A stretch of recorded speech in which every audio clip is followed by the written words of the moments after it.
हमारा टॉपिक रहने वाला है भारतीय डायस्पोरा के अंदर नागरिकता का क्या क्या उल्लेख है। यदि हम बात करें भारतीय डायस्पोरा में एनआरआई, पीआईओ और ओसीआई कार्ड धारक होते हैं। यानी एनआरआई क्या होते हैं? ये भारतीय नागरिक होते हैं और इनके पास ये भारतीय पासपोर्ट को धारण करते हैं, लेकिन ये 182 दिन से अधिक हमारे देश से बाहर यानी कि विदेश में निवास करते हैं।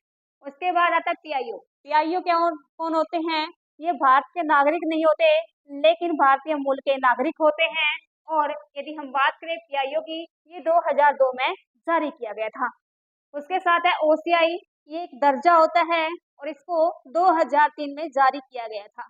ओसीआई क्या होता है? ओवरसीज सिटीजनशिप ऑफ इंडिया, यानी कि समुद्र पारीय भारतीय नागरिकता। यदि हम बात करें 2015 का सीए सिटीजन अमेंडमेंट एक्ट 2015 में लाया गया, जिसके तहत पीआईओ और ओसीआई का विलय करके ओसीआई कार्ड धारक बनाया गया। ओसीआई यदि हम बात करें ओसीआई यानी कि समुद्र पार भारतीय नागरिकता, ये एनएल सिंघवी समिति जो कि 2000 में बनी थी और इसने 2002 में अपनी रिपोर्ट पेश की।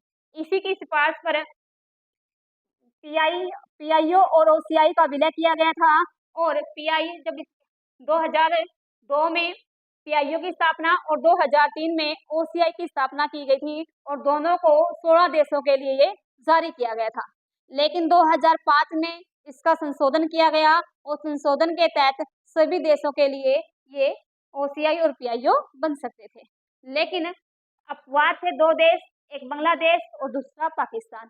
अपवाद क्यों थे? क्योंकि पीआईओ और ओसीआई ये भारतीय मूल के हैं उनको ये मिल सकता है, लेकिन पाकिस्तान और बांग्लादेश के सभी नागरिक भारतीय मूल के हैं, इसलिए इनको इसमें शामिल नहीं किया जाता। यदि 2015 में हम जो सीए संशोधन हुआ था उसके बारे में देखें, पीआईओ और ओसीआई में विलय करके अलग से ओसीआई कार्ड होल्डर बनाया गया और इसकी जो यानी कि कौन ओसीआई कार्ड किसको मिल सकता है, उसकी क्या योग्यताएं होनी चाहिए, वह एक ऐसा विदेशी होना चाहिए जिसके अंदर जो 26 जनवरी 1950 के बाद भारत का नागरिक हो या भारत की नागरिक बनने के योग्य हो। सेकंड, 15 अगस्त 1947 के बाद भारत से जुड़े क्षेत्र से संबंधित होना चाहिए। तो यदि वो होगा तो उसकी पोता पोती, पुत्र पुत्री या परपोता परपोत्री भारत के नागरिक यानी कि ओसीआई बनने योग्य हैं।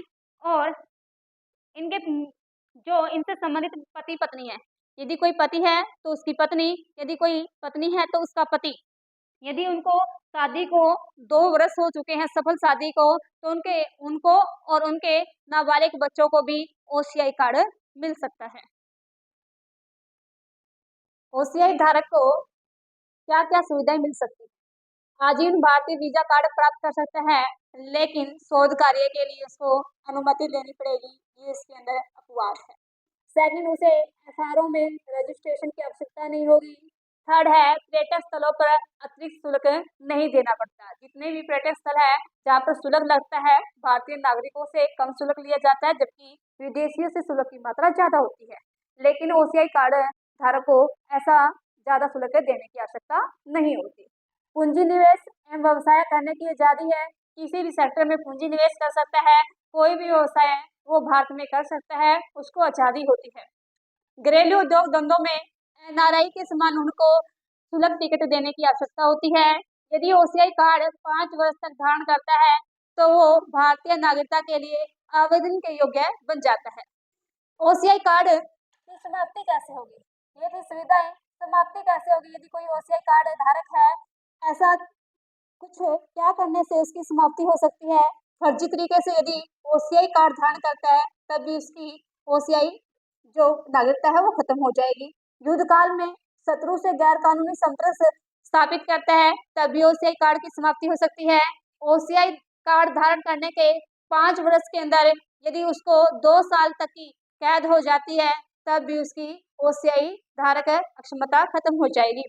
संविधान का अनादर करता है या फिर यदि देश की एकता, अखंडता, प्रभुत्व आदि इससे प्रभावित होती है तब भी उसकी ओसीआई समाप्त हो सकती है और सरकार की इच्छा शक्ति पर निर्भर करती है। जब सरकार चाहे तभी ओसीआई को समाप्त कर सकती है।